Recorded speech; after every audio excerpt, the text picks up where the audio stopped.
The telegram was 3 days old, its words already a ghost haunting the small apartment above the diner. Mother unwell. Come home. Whisper Creek. For Sarah Jenkins, a 22-year-old waitress saving for a life she wasn't sure she wanted, those words were a summons back to a world she'd fled. Out her window, the Wyoming sky was a bruised, menacing gray. The radio crackled with warnings of the worst blizzard in a decade. But sickness doesn't wait for the weather. So she packed a bag, saddled the only true thing she owned in the world, and rode into the teeth of the coming storm, never imagining that the life she was trying to save would first require her to lose everything. The stale scent of burnt coffee and bacon grease clung to Sarah Jenkins' uniform like a second skin. It was the smell of her escape. For 2 years, Cody, Wyoming had been her world. A world of wiping down sticky tables at the Greasy Spoon Diner, of smiling at truckers for an extra $1 in tips, of saving every possible cent for a down payment on a dream she couldn't quite articulate. It was a life measured in 8-hour shifts and the weary ache in her feet. But it was hers. It was 300 miles and a psychological light year away from Whisper Creek, the tiny, suffocating mountain town where she was born. The telegram, delivered by a pitying mail carrier who knew the gravity of such messages, had shattered her carefully constructed routine. It sat on her small kitchen table, a stark yellow rectangle against the worn floral tablecloth. Mother unwell. Come home. Whisper Creek. The message was from Mrs. Gable, their next-door neighbor, a woman who didn't waste words. Unwell could mean anything from a bad flu to something far more final. The ambiguity was a torment. You're not seriously thinking of going? Mark, the diner's cook, and her sometime boyfriend had said, gesturing with a greasy spatula towards the window. Sarah, they're calling it a white-out event.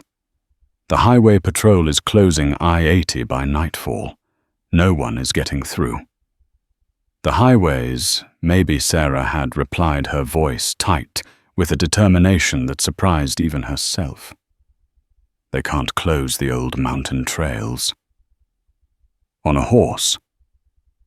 Are you insane? Her horse wasn't just a horse. Dusty was a steady 15-year-old buckskin gelding, a living link to her father who had passed away 3 years prior. He'd bought the horse for her 10th birthday, and Dusty had been her confidant through teenage angst, family sorrow, and her eventual flight to Cody. Dusty knew the trails better than any man. He was sure-footed calm, and the only creature on earth she trusted implicitly. My mother needs me. She said the words ending the argument. It wasn't a choice. It was a duty, a debt. Her mother, Helen Jenkins, was a quiet, fragile woman, made more so by the loss of her husband. Sarah had left to find her own air to breathe, but the guilt of leaving her mother alone had been a constant low hum beneath the surface of her new life. Now that hum had become a siren's wail. She ignored the pleas of Mark and the dire warnings of the local radio host, a man named Bob Pulaski, whose voice was synonymous with Wyoming weather alerts. His gravelly tone spoke of life-threatening conditions, wind chills dropping to 40 below, and 0 visibility. To Sarah, it was just noise. The only sound she heard was the frantic ticking of a clock counting down the moments until she could be by her mother's side. She spent the afternoon preparing.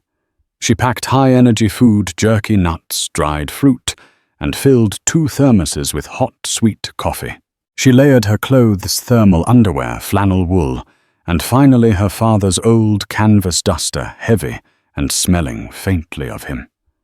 She checked Dusty's shoes, brushed his thick winter coat until it shone, and whispered promises of warm mash and a safe barn into his twitching ear. He nickered softly, nudging his head against her chest, as if understanding the gravity of their task. By 3 o'clock, the first flakes of snow began to fall. They were large and wet, melting on the pavement, a deceptive prelude to the fury that was to come. The sky had lost all definition, becoming a uniform, oppressive sheet of grey. The air grew heavy and silent, the kind of silence that precedes a storm, where the world seems to be holding its breath. She swung herself into the saddle. The leather creaked a familiar and comforting sound. Mark stood at the back door of the diner, shaking his head, his face a mask of worry and frustration. She gave him a small, tight wave she didn't feel, and nudged Dusty forward. They left the relative safety of Cody's back alleys and headed for the Bridger Trail, a path that snaked through the foothills of the Absaroka Range, a shortcut but a treacherous one. As the last buildings of Cody receded behind her, the wind began to pick up, carrying the snow not down but sideways. It stung her cheeks and collected in the folds of her coat.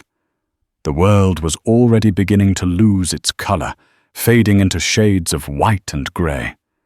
But in her mind's eye she saw only her mother's face, and she spurred Dusty on, racing against the storm, against time, against the terrifying possibility of being too late. The first hour was a battle of wills. The second was a descent into a frozen, featureless hell. The gentle snowfall had morphed into a blinding horizontal onslaught. The wind wasn't just blowing. It was screaming, a physical force that shoved and clawed at them, trying to rip Sarah from the saddle. It howled with a malevolent, personal fury, a sound that bypassed the ears and settled deep in the bones. Sarah pulled her scarf up over her nose, the fabric freezing instantly from the moisture of her breath. Her eyelashes were caked with ice, and she had to blink constantly to keep her vision from crystallizing over. The world had vanished. There was no sky, no ground, only a swirling vortex of white. The familiar landmarks of the trail, the gnarled pine, the distinctive rock formation, the bend in the frozen creek were all erased, swallowed by the storm. She was navigating by instinct, now by the feel of the land beneath Dusty's hooves. She trusted him. He was her compass, her anchor in this maelstrom. The gelding's head was low against the wind. His ears flattened his powerful body, pushing onward with a grim, unwavering resolve. Each step was a testament to his strength and loyalty. The rhythmic crunch of his hooves in the deepening snow was the only sound besides the shriek of the wind. But the storm was relentless. The temperature plummeted. Sarah could feel the cold seeping through her layers, a deep, invasive chill that numbed her fingers and toes despite her thick gloves and boots. Her father's duster felt as thin as paper against the ice-fanged wind. The coffee in her thermos was long gone, and the brief warmth it provided was a distant memory. Doubt, cold and sharp as an icicle, began to pierce the armor of her determination. Mark was right. This is insane. She fought the thought down. She pictured her mother, frail in her bed, waiting. The image fueled her, gave her a flicker of warmth in the encroaching cold. "We're okay, boy," she muttered into the wind, her voice stolen from her lips as soon as it was spoken. "We're almost there." It was a lie, and she knew it. They were hours away from Whisper Creek, if they were even still heading in the right direction. The crisis came without warning. One moment, Dusty was plodding forward with his steady gait. The next, the ground beneath them gave way. It wasn't a cliff, just a snow-covered ditch, a dip in the terrain hidden by the drifts. Dusty let out a pained, terrified cry as his front right leg plunged into the void. There was a sickening crack, a sound more horrifying than the howl of the wind, the unmistakable final sound of bone snapping. The horse went down his weight, pulling Sarah from the saddle. She landed hard in a deep drift, the snow cushioning her fall, but instantly robbing her of warmth. She scrambled to her feet, her heart hammering against her ribs with a terror so profound it stole her breath. "Dusty, oh God! Dusty!" He was on his side, struggling to rise, his eyes wide with panic and pain. His right foreleg was bent at an unnatural angle, the bone clearly shattered. Every time he tried to move, a fresh wave of agony coursed through him, and a low, guttural groan escaped his throat. Sarah crawled to his head, her own pain forgotten. Tears froze on her cheeks as she stroked his neck, whispering nonsense words of comfort that were utterly meaningless in the face of such a catastrophic injury. "It's okay. It's okay, boy. I'm here." She knew with the gut-wrenching certainty of someone who has grown up around livestock that it was over. A horse with a broken leg miles from any help in the middle of a blizzard was a death sentence. There was no vet, no splint, no hope. There was only the cold and the pain and the wolves that would eventually be drawn by the scent of his suffering. Her father's voice echoed in her memory, a lesson from long ago, delivered with a heavy heart after a calf had suffered a similar fate. "Sometimes the kindest thing is the hardest thing, Sarah. You don't let them suffer." Her hand went to the saddle scabbard, where her father's old Winchester rifle was housed. Her fingers were numb, clumsy. It took her an eternity to unbuckle the frozen leather straps and pull the cold, heavy steel free.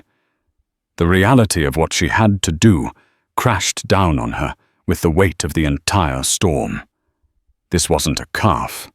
This was Dusty, her friend, her last link to her father. She knelt beside his head, the rifle shaking in her hands.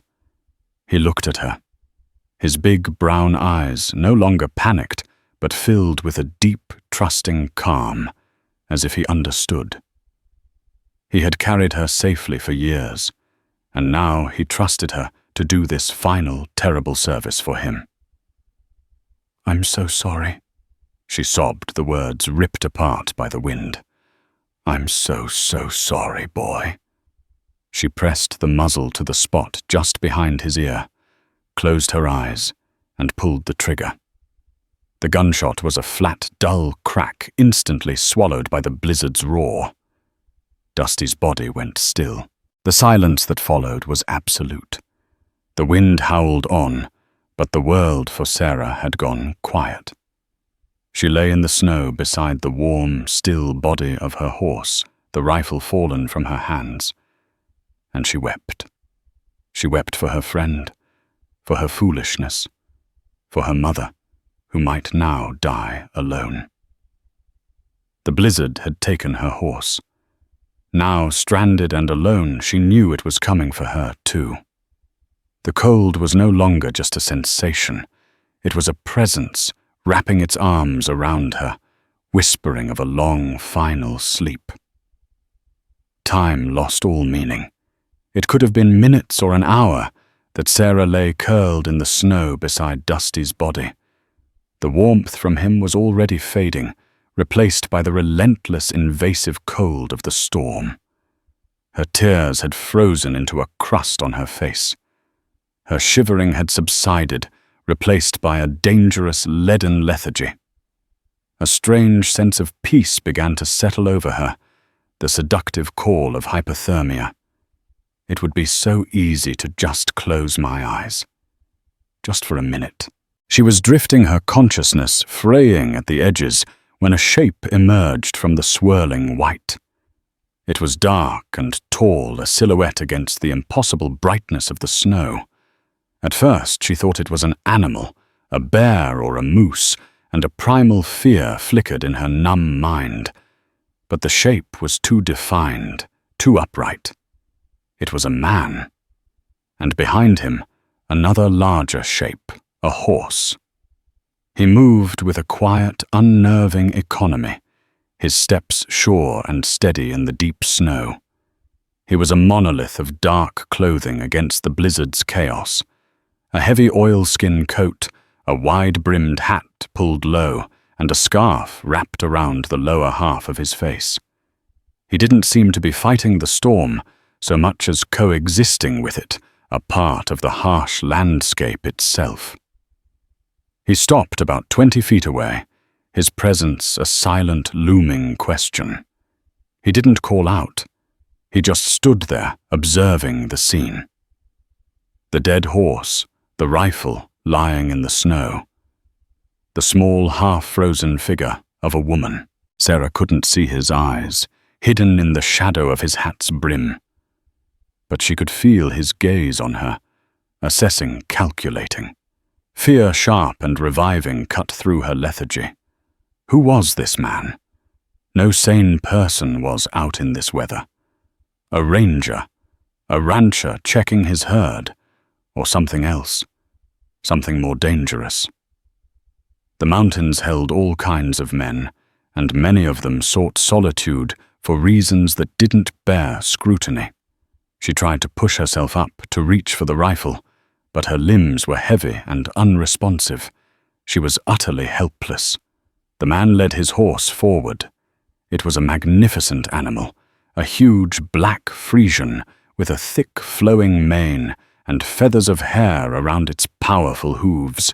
It moved with a regal grace that defied the storm, its breath pluming in the frigid air. The man stopped beside Dusty's body, his gaze dropping to the horse, then to the clean, merciful wound behind his ear. He gave a single, almost imperceptible nod. It wasn't a gesture of pity, but of understanding, of respect. He then turned his attention fully to Sarah. He took a step closer, and for the first time he spoke. His voice was a low, rough baritone, like rocks grinding together, but it carried clearly over the wind. "You need to get up." It wasn't a question or a request. It was a command. The sheer authority in his voice jolted her. She tried again to move, managing to push herself into a sitting position. Her body screamed in protest. He watched her struggle for a moment, his expression unreadable behind the scarf. Then, with a sigh that seemed to carry the weight of the storm itself, he strode forward, closing the distance in 3 long steps. He bent down, and before Sarah could protest or even process what was happening, he had scooped her up. He handled her as if she weighed nothing, his grip firm and impersonal. The scent of pine-wet wool and cold leather filled her senses. He carried her to his own horse, which stood placidly unbothered by the wind or the new presence. With an effortless heave, he placed her in the saddle. The saddle was wood and deep, and the animal's body was a furnace of life-giving warmth that seeped through her frozen jeans. He didn't get in the saddle with her. He simply took the reins in his gloved hand. He gave one last look at Dusty, then back at Sarah. "Hold on," he said, his voice just as flat and commanding as before. And then he started walking, leading the giant horse and its new rider into the blinding white. He didn't ask her name. He didn't ask where she was going. He didn't offer his own. He just took her from the brink of death, gave her his horse, and began to walk into the heart of the blizzard, a silent, nameless spectre who had appeared from nowhere to save her life. Sarah clinging to the saddle horn, her mind a whirlwind of fear, confusion, and a dawning, terrifying sense of hope, could only watch the back of the man with no name as he forged a path through the white hell that had almost claimed her. The journey that followed was a waking dream, a surreal procession through a world devoid of feature or time. The man walked a relentless engine of purpose, breaking the trail for the powerful horse that carried her. He never faltered his broad shoulders, squared against the wind, his head bent slightly forward. He was a dark ship, breaking through a sea of white ice. Sarah, nestled in the warmth of the great horse, began to regain feeling in her extremities. It was an agonizing process. 1,000 tiny needles seemed to be stabbing her fingers and toes as blood returned to the starved tissues. She bit her lip to keep from crying out, focusing instead on the man in front of her. Who was he? Every rational instinct screamed that she should be terrified. A lone woman stranded now in the care of a complete stranger, a mountain man who appeared from a blizzard like a ghost. He was armed. She could see the butt of a pistol holstered under his coat when the wind whipped it open. He hadn't robbed her. He hadn't hurt her. He had simply saved her. The motive was a terrifying blank. Her mind spun with questions. Why is he out here? Where is he going? Why would he give me his horse and walk himself? Is he taking me to safety or to some isolated cabin where no one will ever find me? She thought of the stories she'd heard at the diner. Whispered tales of men who went cabin crazy in the long, dark winters of prospectors and trappers who lived by their own laws. Yet his actions defied menace. There was a profound, almost solemn quality to his rescue. It felt less like a choice and more like a compulsion. Hours crawled by. The only sounds were the muffled plodding of the horse, the crunch of the man's boots, and the ceaseless hypnotic scream of the wind. He navigated with an uncanny sense of direction, occasionally changing course by a few degrees, seemingly reading signs in the landscape that were invisible to her. At one point, he stopped in the lee of a massive rock outcropping that offered a small respite from the direct assault of the wind. He reached into a saddlebag, pulled out a metal flask, and handed it up to her without a word. "What is it?" she asked, her voice raspy. "Broth," he grunted. "Drink it." She hesitated for only a second before unscrewing the cap. The steam that rose from the flask was the most beautiful thing she had ever seen. She took a sip. It was hot, salty, and rich with the taste of beef. The warmth spread through her chest like a fire being kindled, chasing away the last vestiges of the deep cold. She drank half of it before handing it back down. He took a small sip himself before tucking it away. He looked up at her, and for the first time the wind shifted his scarf just enough for her to see his mouth and jaw. His jaw was square, covered in dark stubble, and his lips were set in a thin, hard line. But what struck her was a long, faded scar that ran from the corner of his mouth up towards his cheekbone, a pale, white line against his weathered skin. "Where are you taking me?" she asked, her voice a little stronger now. He just looked at her, his eyes still hidden in shadow.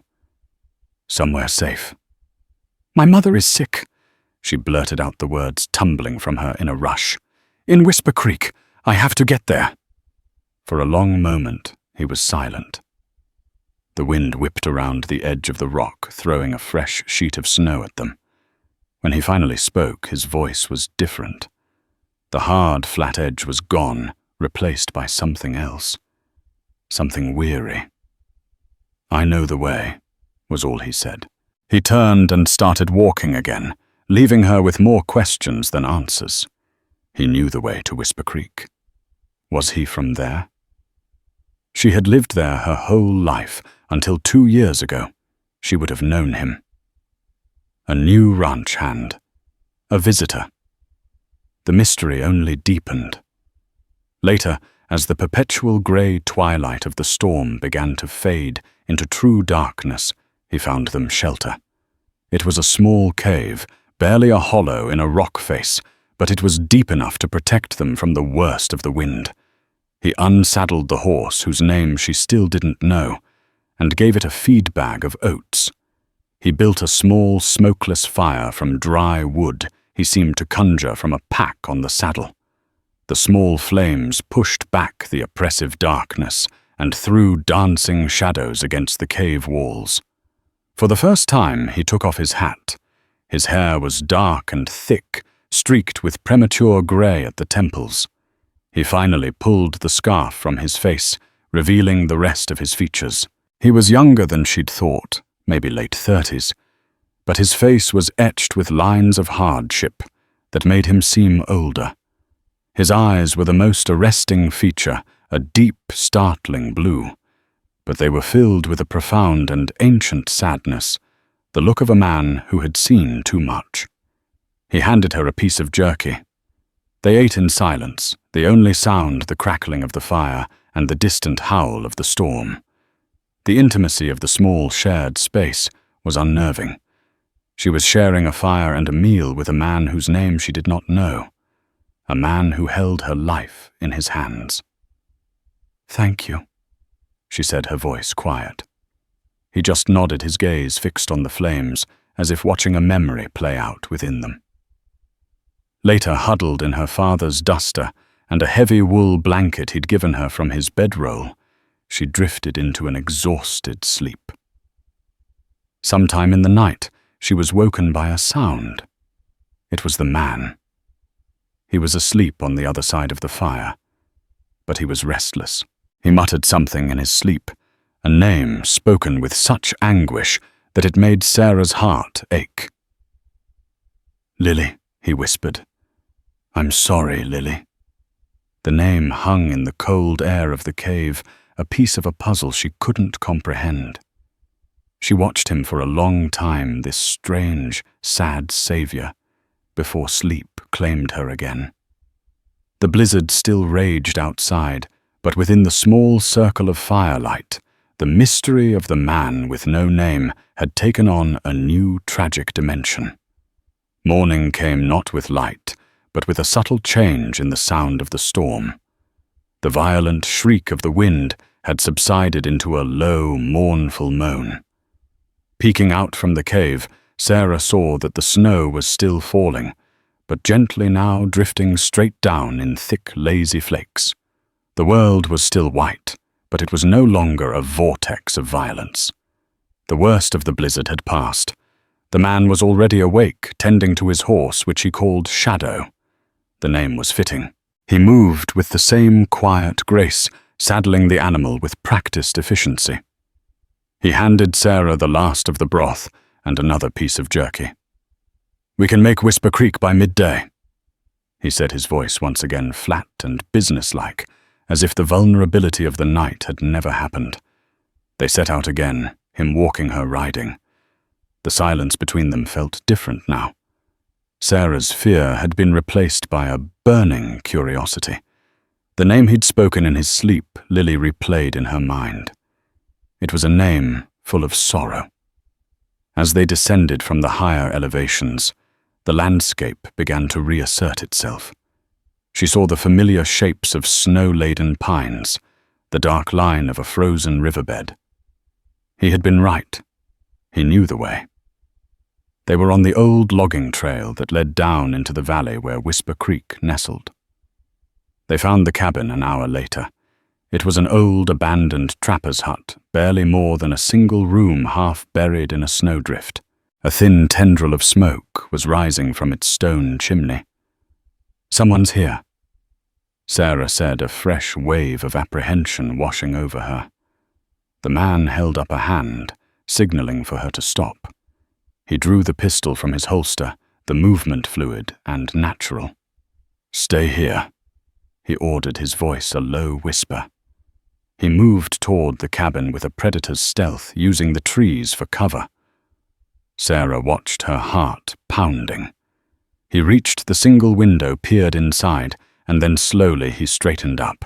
He lowered the pistol and slid it back into its holster. He turned and waved her forward. Inside the source of the smoke was a dying fire in the hearth.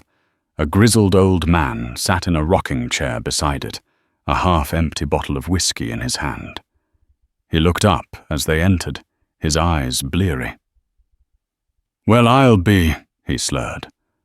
"Thought I was seeing things. Storm's a bad one." The stranger ignored him, his focus on the fire. He added a few logs from a pile by the door, stoking it back to life. "Just passing through old-timer, waiting for the last of it to blow over." The old man who introduced himself as Silas was a hermit who lived off the land and the occasional bottle of cheap whiskey.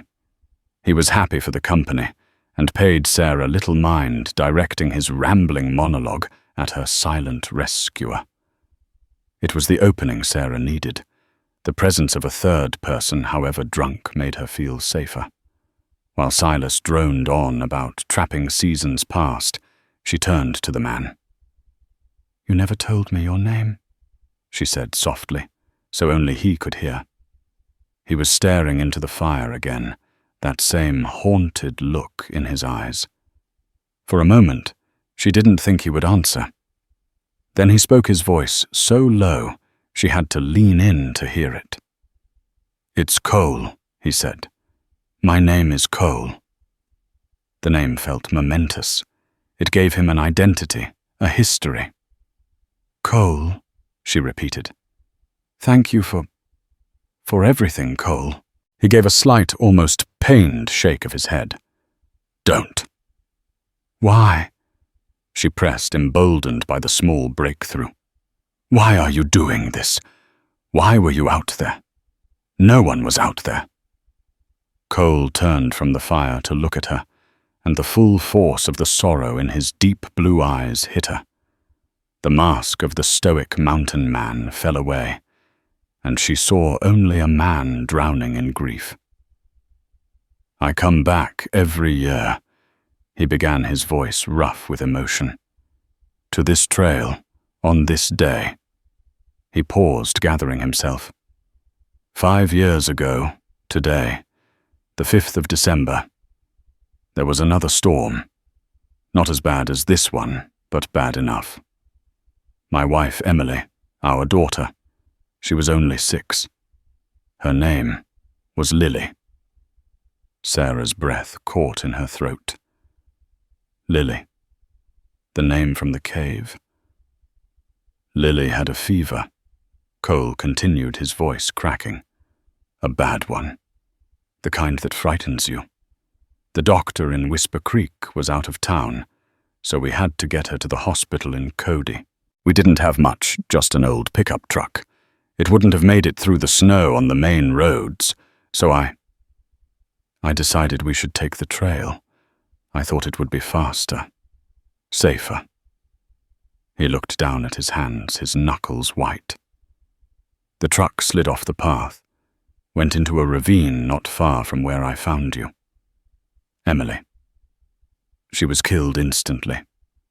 Lily. She was alive, but she was hurt. I tried to carry her. I tried to walk for help. His voice broke completely. But the cold, she was so small.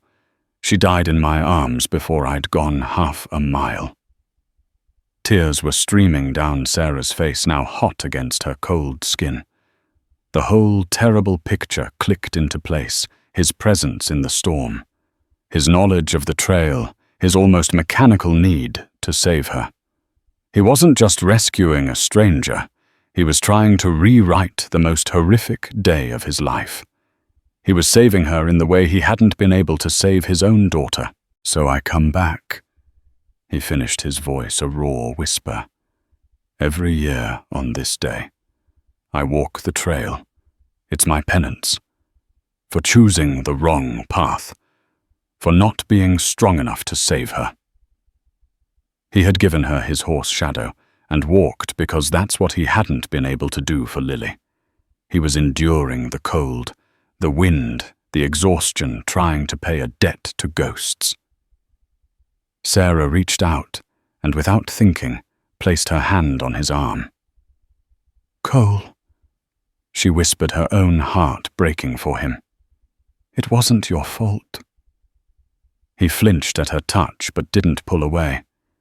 He just stared into the fire, lost in a 5-year-old storm, as the last of the present one finally died away outside the cabin walls. The rest of the journey to Whisper Creek was made in a shared, somber silence. The world outside the cabin was transformed, draped in a thick, pristine blanket of white. The sun, a pale disk in a clearing sky, made the snow glitter with a light that seemed too cheerful for the weight of Cole's story. Whisper Creek looked like a postcard.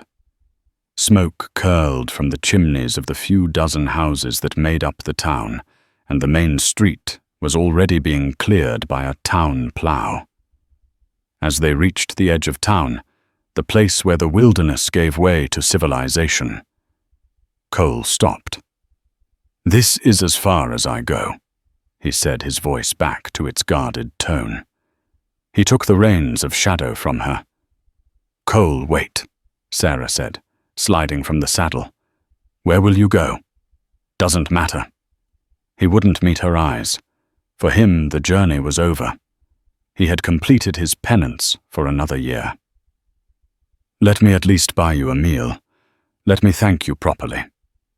"No," he said, the word sharp and final. "Go see to your mother." He swung himself into the saddle, and with a final unreadable look, he turned Shadow and began to ride away. Not into town, but back towards the trail from which they had come. Sarah watched him go, a profound sense of loss settling over her. She turned and ran the last few hundred yards to her mother's small, tidy house, her boots sinking deep into the fresh snow. She burst through the door without knocking. "Mum." Her mother. Helen Jenkins was sitting in a recliner by the window, a thick quilt over her lap. She looked pale and tired, but her eyes lit up when she saw Sarah. "Sarah. Oh, my dear girl. I was so worried. Mrs. Gable saw the storm coming after she sent the wire.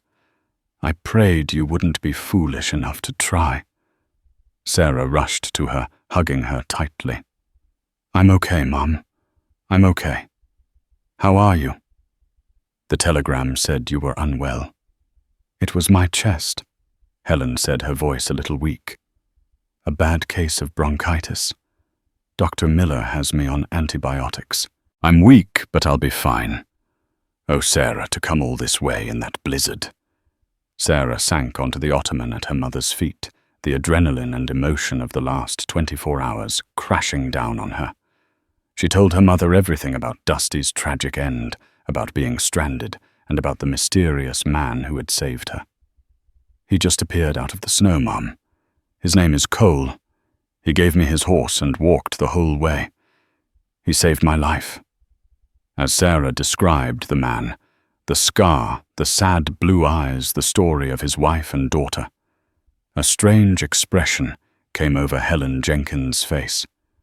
The color drained from her cheeks, leaving her looking paler than before. "Mum, what is it? Do you know him?"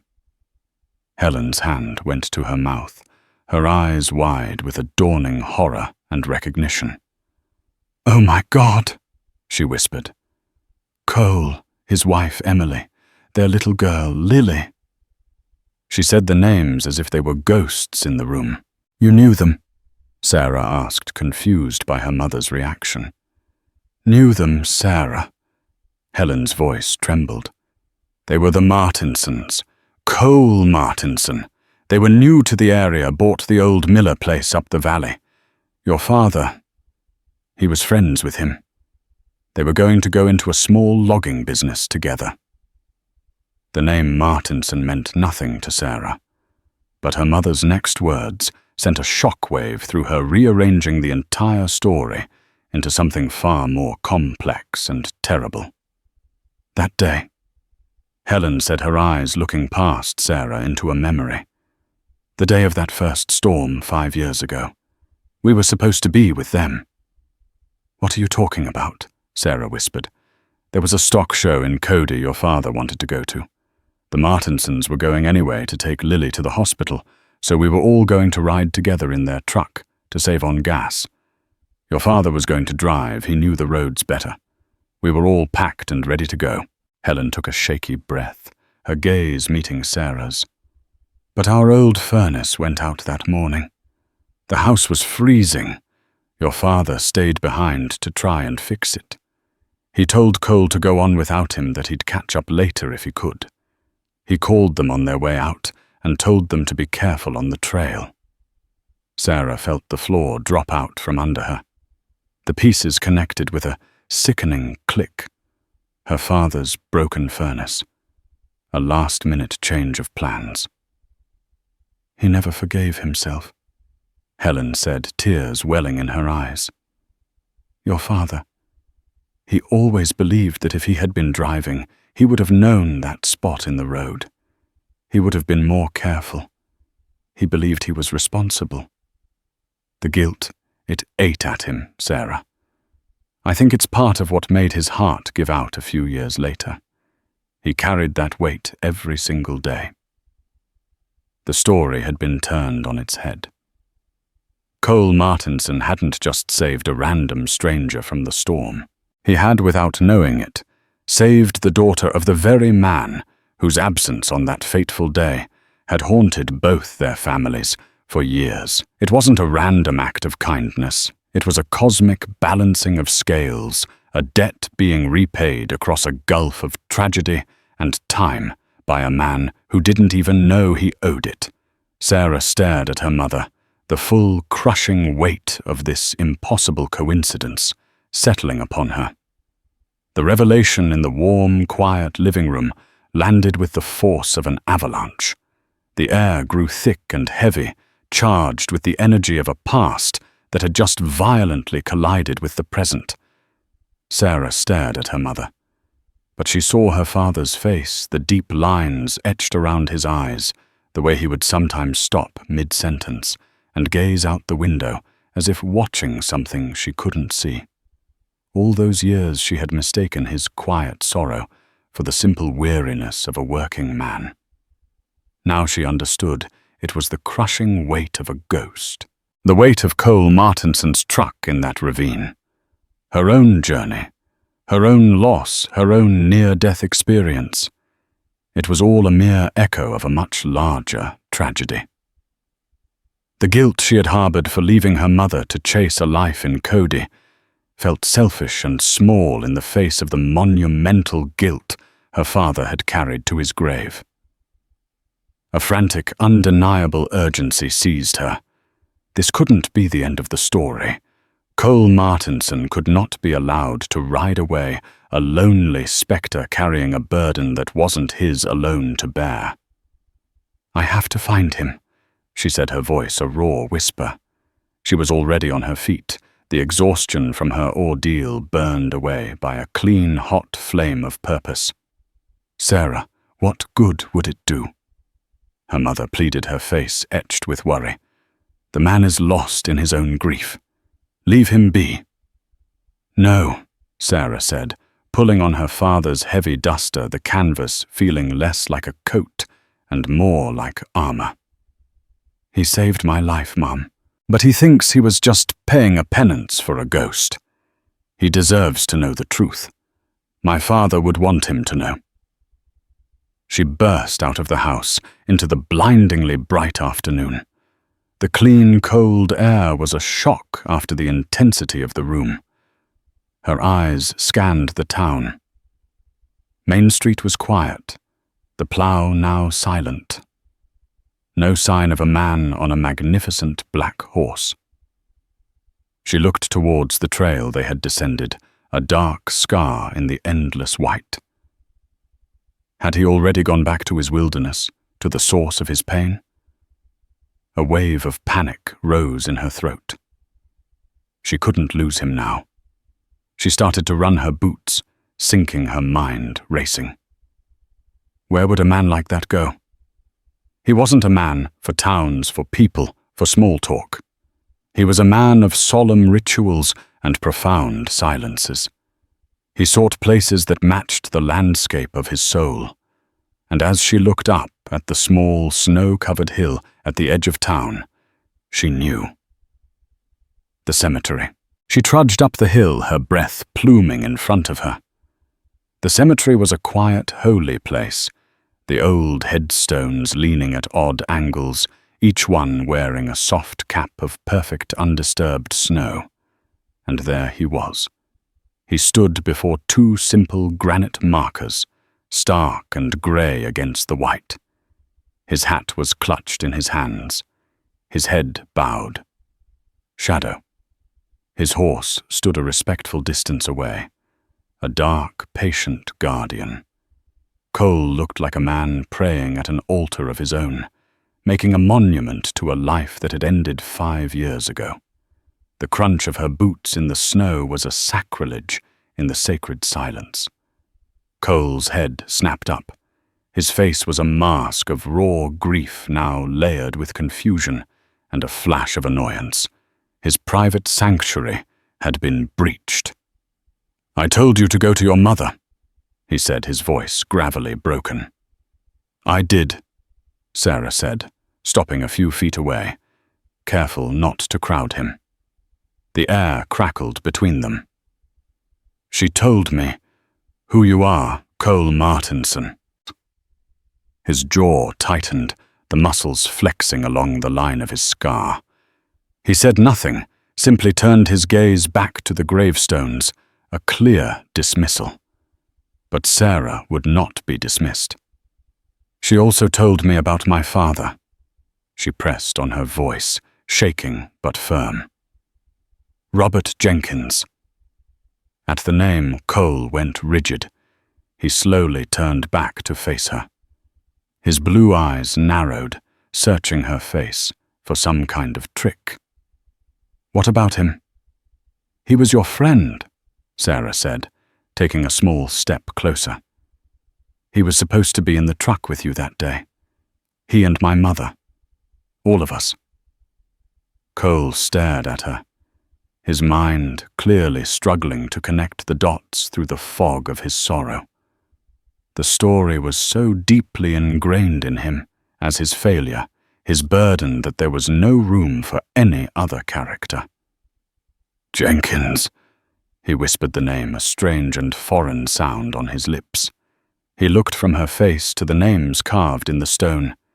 Emily Martinson, Lily Martinson, and back again. A tremor passed through him as the impossible truth began to dawn. "Robert. The furnace. He called me on the road. Said his furnace was out. Told me to be careful. He never forgave himself," Sarah said, and now her own tears began to fall hot and fast. "He died 3 years ago. Cole and I think his heart was already broken. He carried it every single day. He always believed that if he had been driving, he would have known that stretch of trail. He thought he could have saved you. He thought he let his friend down."